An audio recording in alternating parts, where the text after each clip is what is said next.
Welcome to the Boomer Briefing Podcast, where we help you solve a critical business issue in 20 minutes or less, or sometimes more like around 20 minutes. I'm your host, Jon Hubbard, shareholder and consultant here at Boomer Consulting.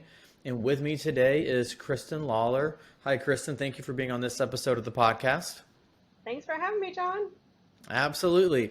Kristen is the Chief Marketing Officer at Whitley Penn. She's a member of our Marketing and Business Development Circle, and I've gotten the pleasure of knowing Kristen over the last several years. And so I have a really fun topic around evolving the role of the CMO, or just the evolution of that role. So we're going to pack what I think is going to be a really fun conversation in a short amount of time. But Kristen, I'll throw you a softball to start. Can you just share a little bit about yourself and your professional history and what led you to Whitley Penn? Sure. I was really blessed early in my career to work in the legal industry. I'm the daughter of a judge, a retired judge, and so always had a passion for the legal industry. Spent several years working for the court system and then moved over to working in law firms, specifically with, we called it client relations, but marketing, and then that expanded into business development. And through my time with various law firms, I had hired a young woman that was very talented and worked with me at a law firm, who then, fast forward about 7-8 years, was Whitley Penn's first marketing director. So I had continued to mentor her through the years, and she was getting married and moving away, and said, I really want to find somebody to help Whitley Penn. They've gone through this rebrand, and of course this was 2011, so it's been a while. But I had no ambitions to ever leave legal. I loved it, and so anyway, fast forward, I had helped her through the process, and nobody was getting past first rounds, and so I said, let me just set up a lunch. Let me talk to them, see what we're missing. And during that lunch, I thought, there's been some changes going on at the firm where I was at the time, and maybe I want to do something different. So I threw my hat in the ring and went through the interviews, and May 1st of 2012, I joined Whitley Penn as the marketing director, second person ever, and sole person in the marketing department at Whitley Penn, and started my career in accounting marketing. So that is a quick story of how I got here and into the accounting profession. That's great. And I think even though that was 10 years ago, I think we're just seeing the value of more people being attracted to our profession from other professions, and being able to bring that insight, that perspective, just to help us evolve our profession overall. So the next question I want to ask Kristen is, speak a little bit about when you first joined Whitley Penn and you were that kind of single marketing person, right? What was your main focus? What things were a priority for you and for the firm from a marketing perspective? It was tough, I will tell you, because I had come from a global law firm, so I was used to multi-million-dollar budget, lots of resources. And I remember them saying, well, what can you do for free?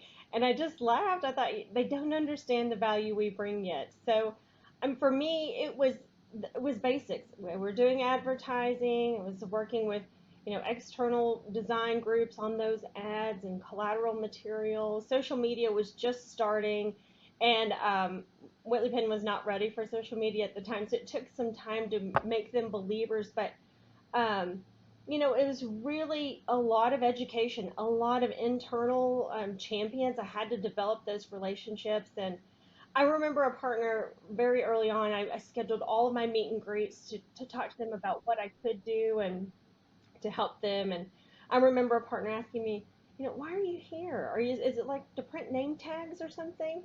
And so I saw that as a challenge. Like this, I can totally print name tags, but there's lots of other things I can do. And so stepping into that role of how can I help them become believers, it was tough, but it was also so rewarding, because here 10 years, almost 11 years later, my team, we're seen as advisors in the firm, and I love that. I've loved watching that evolve. So in those early days, it was your standard communications, PR, lots of events, lots of networking, trying to help educate them on collateral and the things they could provide to their clients to help develop that relationship and to truly market the firm. Yes, that's great. Um, so, you mentioned the relationships, the building trust, the helping educate internally, and I would probably safely say a lot of that is still probably true, today. Now it's higher level topics, maybe more sophisticated strategy, right? But still, I think it's safe to say our profession is going through an evolution, and firms are really thinking about the future of their business model and maybe what stays the same and what needs to Mhm. shift and things like that. So that leads me to my next question is how have you seen the marketing leader role change over the last 10 or 11 years?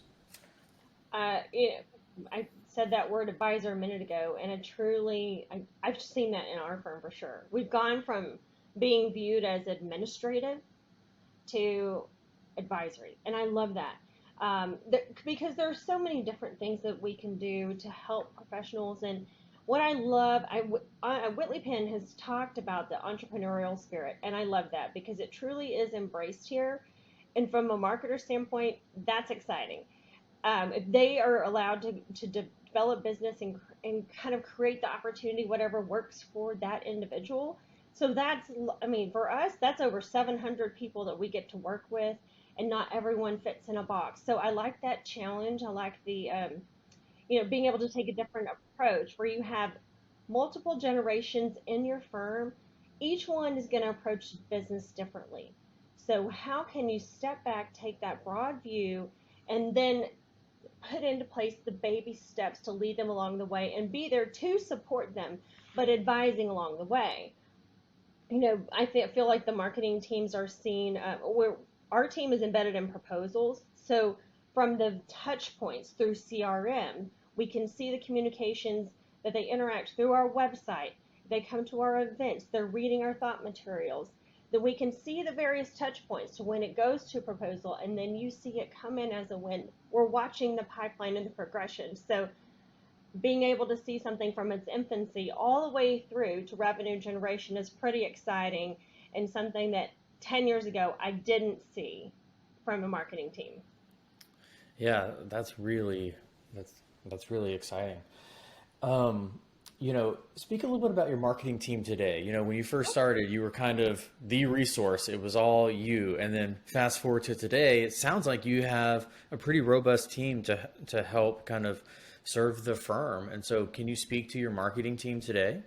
Sure. I tell you, John, I'm very blessed. I have an amazing group of professionals that walk with me day in and day out. But encouraging to those who are the one man show, you can do it. I spent my first 4.5 years as a one man marketing team. Once we got past the 350 mark, I just waved the flag, said I can't do this anymore. But it started small. So when I wasn't getting approval to hire full time professionals, I created an intern program, and that intern program has really it's benefited me and this firm significantly. There are 4 people on my team who have gone through my intern program. So it's kind of the same that our professionals do with the client facing. We have tax and audit and consulting interns that come in on those rotations. I thought, well, why not? College students need credit. I need help desperately, and I want those fresh ideas. So I created my own intern program. It was easier for me to sell the additional hire once people got used to having them around and saw the talent and having the added body, what it does and how we can help them. So but my team today, I am able to have dedicated. We have a combined team of 10. So I have 2 designers, full-time designers, and they do everything from collateral creation, advertisements, um, video editing. They shoot and edit videos. They do photography, all kinds of different things. We have some folks that are focused on social media, and of course, that's not just posting, it's being strategic about that and the messaging and meeting with the partners in charge of those groups to make sure we're properly representing what's appropriate on LinkedIn and such. We have communications. Um, we have people that focus on communications, PR, writing the content for the advertisements and the social campaigns, internal and external communications.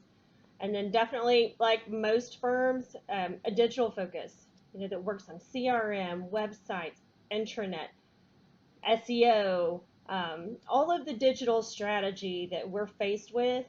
That was something we had started to move into, but then when um, everything shut down for 2 years, like everybody else, we had to fast forward and jump into that. And during that time, I was really lucky to have a digital intern who turned into a full-time hire and is still on the team today. So um, I've loved I've loved working with young thought leaders and seeing their ideas come to fruition. Every intern that comes through the program, and we still keep the program going today. I ask them, bring me one thing that we should consider doing, something, a trend you've seen, maybe something we should streamline or inefficiency. What are you noticing, your fresh set of eyes, that we can improve? And for most of them, we've implemented their ideas in our firm, and I think that's pretty exciting. That's great. And you actually use, right, a common marketing technique internally to help get you support for new team members in the marketing team in terms of, right, give your clients a sample, let them experience what it's like, and you did that by kind of using that marketing intern program. Then they got used to having them around, and it's like, oh yeah. So kind of showing what's possible. I think, sometimes that's just the hardest thing about not just new marketing roles, but any role in a firm Right. of can I visualize or do I understand what they could be doing and the positive impact? And it sounds like you've been able to do that. Um, I mean, so it's definitely a challenge, but for all of my interns that come through, I treat them like full-time employees. So I give them exposure to work on those projects with the partner directly, with supervision, of course. I'm not going to throw throw them out there, but to have that interaction, to handle the communication, and the same to teach my team to help manage younger professionals that have been coming. Each person on my team is required to work with one project with every intern while they're here for their internship. So they get exposures to digital, to creative, to communications, and the whole aspect. Because most of these young professionals, whether they're an intern or a new hire, they don't really know what direction they want to go. So helping them find that perfect fit. that's really great, Kristen. Um, so fast forward to today. You recently, and you can kind of get my timing right here. Was it last year you got promoted to the chief marketing officer role, or was it It was prior? a year and a half ago. A year and a half ago. So, congrats again. But Thank you. thinking about your role as a CMO, what what are you spending your time on now? I mean, obviously leading your team, supporting them, things of that sort. But can you speak a little bit to kind of how you're spending your time today? Every day is different, and I love that. So I spend a lot of my time with our firm leadership on a strategic level, whether that's looking at new markets we might want to move into through M&A activity, if it's different industries or service lines we might be looking to add. And when they're having those conversations, it's great to be part of it. So then you can plan for your team. How does this fit with our current marketing communications plan? How do we need to elaborate that and expand to welcome these folks in? What are the different touch points?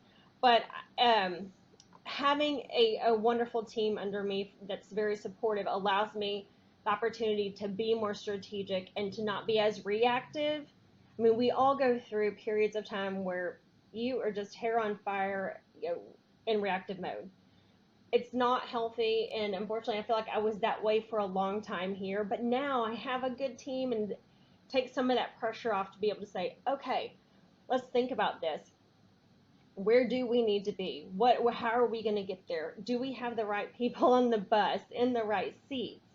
All of those type things, whereas before we were just, kind of throwing things out there.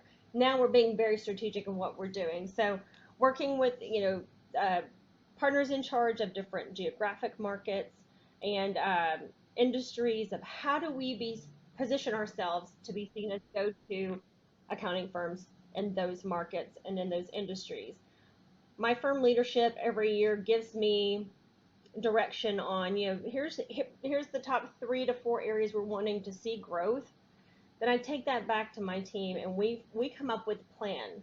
How are we going to do that for each one of these groups? And it all looks different.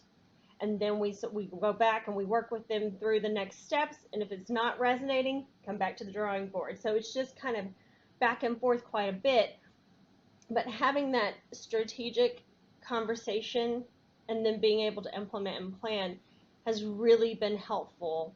Now that I have a team that can kind of do some of the weed work, if you will, they're really good at that in the details, and just being able to implement it.